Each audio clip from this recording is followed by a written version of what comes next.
나를 망치는 것은 스스로에게 달려있다. 쇠 스스로에서 생긴 녹이 쇠를 갉아먹듯이 자신이 만든 악행으로 자기 스스로를 망친다. 나를 망치는 것은 나 자신이다. 쇠 스스로에서 나온 녹으로 쇠가 부서진다. 어느 누구도 자신을 망가뜨릴 수 없다. 결국 자신이 만든 욕심과 그릇됨으로 자기 스스로를 망치는 법이다. 조병화 시인의 천적이라는 시가 이 개송을 설명하기에 적합하다. 천적이란 동물 세계에서나 인간 세계에서 자신을 가장 위협하는 존재이다. 사자는 정글에서 군림하는 왕이다. 어떤 동물도 감히 사자에게 덤비지 못한다. 사자에게 있어 그를 위협하는 천적은 없는 셈이다. 그런데 그 용감무쌍한 사자에게도 무서운 적이 하나 있다. 그 적은 사자의 몸속에 생겨난 작은 벌레이다. 사자신중충이라는 말이 있는데 사자의 몸에서 생겨난 벌레가 사자의 살을 파먹어 간다는 뜻이다. 결국 아무리 용감한 사자도 외부가 아니라 내부에서 생겨난 작은 존재에 의해 무너진다. 부처님 제세시 한 비구가 옷감의 질이 좋은 가사를 어느 신자로부터 공양받았다. 모순적이게도 그 비구는 가사를 입어보지도 못한 채 죽음을 맞이했다. 이 비구는 죽는 순간뿐만 아니라 죽은 뒤에도 그 가사에 집착했다. 부처님께서 제자들에게 이렇게 말씀하셨다. 집착은 무서운 것이며 위험한 것이다. 쇠에서 나온 녹이 쇠를 삭히듯이 사람은 자신의 집착으로 자기 스스로를 망치고 있다. 비구들은 어떤 공약물이든 풍족하기를 바라지 말고 집착해서는 안 되느니라. 수행자가 집착으로 인해 자신을 망치고 있으니 집착을 버리라는 뜻이다. 이 개송이 세간에 던지는 의미는 매우 크다. 법구경 제42번 개송에서도 상대방이 주는 피해보다 매우 심각한 것은 자신의 그릇된 마음이라고 하였는데 모두 같은 의미이다. 외부의 적으로 무너지는 것이 아니라 내부에서 일어난 분열로 자신이 파괴되는 법이다. 자신의 의지로 살아가라. 한 집안 식구끼리 뭉쳐 단합이 되었을 때는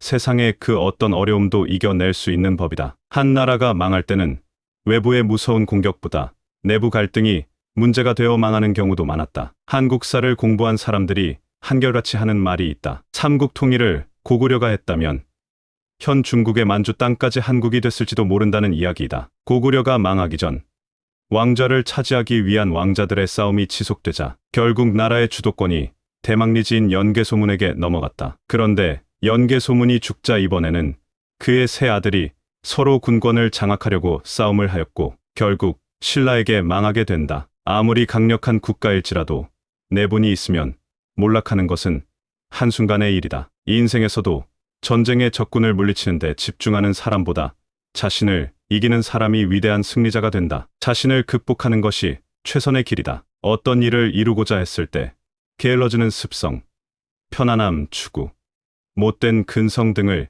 이겨내야 한다. 진정 이것을 이겨냈을 때 인생에서 승리자가 되는 법이다. 히말라야산 정상에 오르는 것도 추위와 고통 속에서 자기 자신을 이겨낼 때 가능하다고 본다. 이 세상은 신이 주는 능력과 의지대로 살아가는 것이 아니라 자신의 의지로 살아가는 것이다. 하늘은 스스로 돕는 자를 돕는다라고 하였다. 그대 인생을 책임지고 주도해 갈 사람은 신이 아니라 바로 자신이다. 어느 누구도 대신 살아주지 않는다. 스스로의 힘으로 일어나야 한다. 자신이란 존재는 세상에서 가장 무서운 천적도 되지만 동시에 가장 위대한 동반자이기도 하다.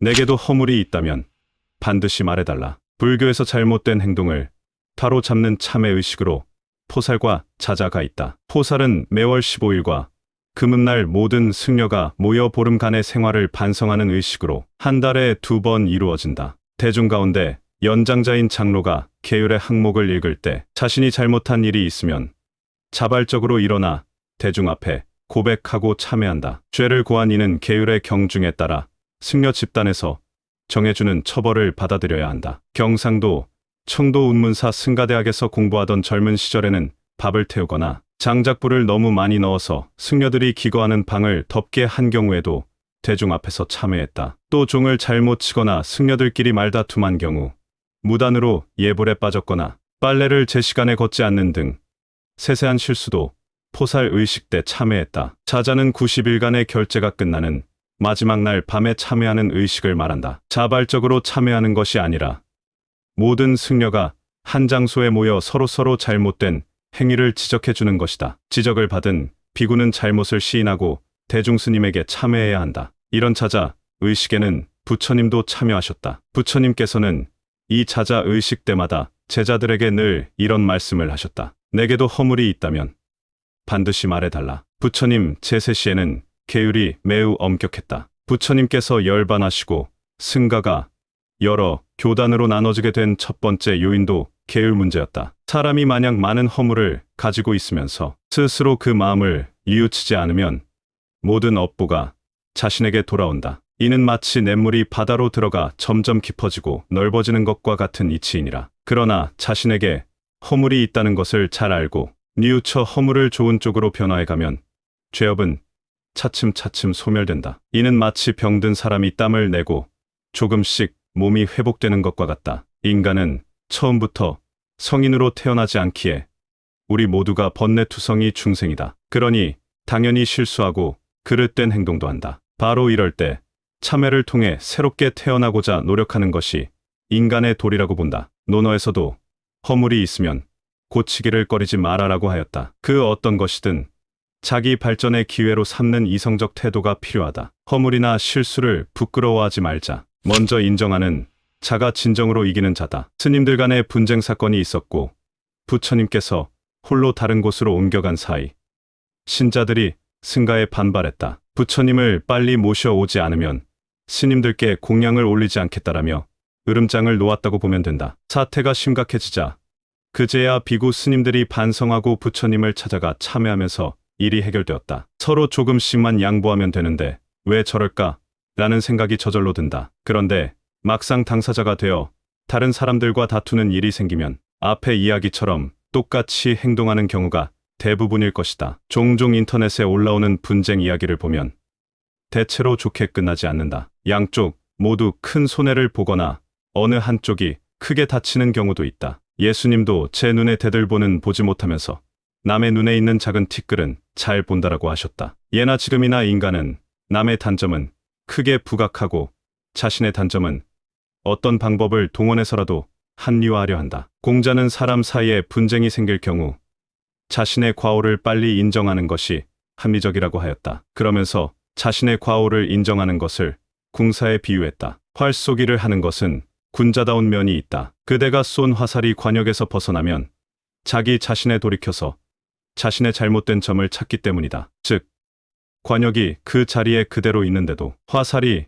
관역에 적중하지 못한 경우에는 내가 잘못 쏘았소라고 바로 인정하라는 말이다. 또 화살을 높이 쏘았다면 지나치게 화살을 높이 쏘았다라고 인정하고 관역 아래로 떨어지면 화살을 낮게 쏘았다라며 자신의 과오를 인정하라는 것이다. 우리 대부분 자신의 단점에 너그럽고 남의 단점은 엄하게 지적한다. 실은 어떤 문제가 발생하면 저 사람이 어떠하든 간에 나의 관용정신이 부족한가 보다라고 여기면 되는데 이와 같이 생각하기가 그리 쉽지 않다. 그러나 이런 마음가짐도 그를 통해 인지하고 연습하면 된다. 억지로라도 스스로 마음 전환코자 하는 자세가 중요하다. 어떤 일이든 자신이 문제 삼지 않으면 자연스럽게 넘어갈 수 있다. 모든 것들은 자신으로부터 발생하는 법이다. 특히 나쁜 일이 발생하면 자신부터 돌아보자. 절대 남 탓이 아니다. 화살표를 우선 자신에게 돌려보아라. 내가 움직이는 대로 바뀐다. 2023년 9월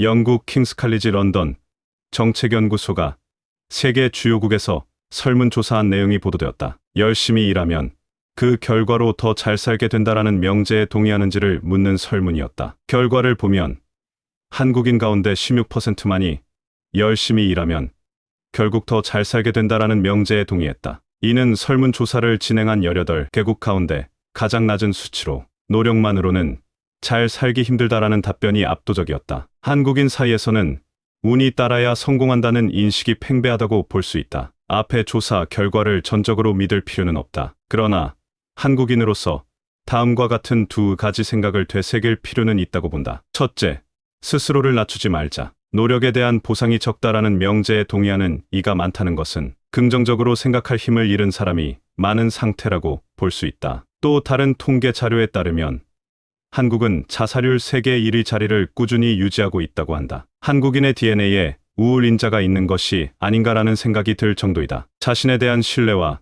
자존감이 갖추어졌을 때 긍정적으로 세상을 바라볼 수 있다. 자신이 귀중한 존재임을 잊지 말자. 둘째, 인과는 종교를 떠나 누구도 부정할 수 없는 진리라는 점을 잊지 말자. 인과법은 불교 사상을 넘어 인류의 보편적 법칙이다. 불교뿐만 아니라 성경에도 뿌린 대로 거두리라라는 말이 있다. 선행을 하면 언젠가는 복을 받게 되어 있고 악행에는 반드시 업보가 따른다. 자신의 노력에 대한 보상을 조금 늦게 받을 수도 있다. 그러나 노력의 결과는 언젠가 반드시 드러난다. 보편적인 진리는 절대 빗나가지 않는다는 것을 기억하자.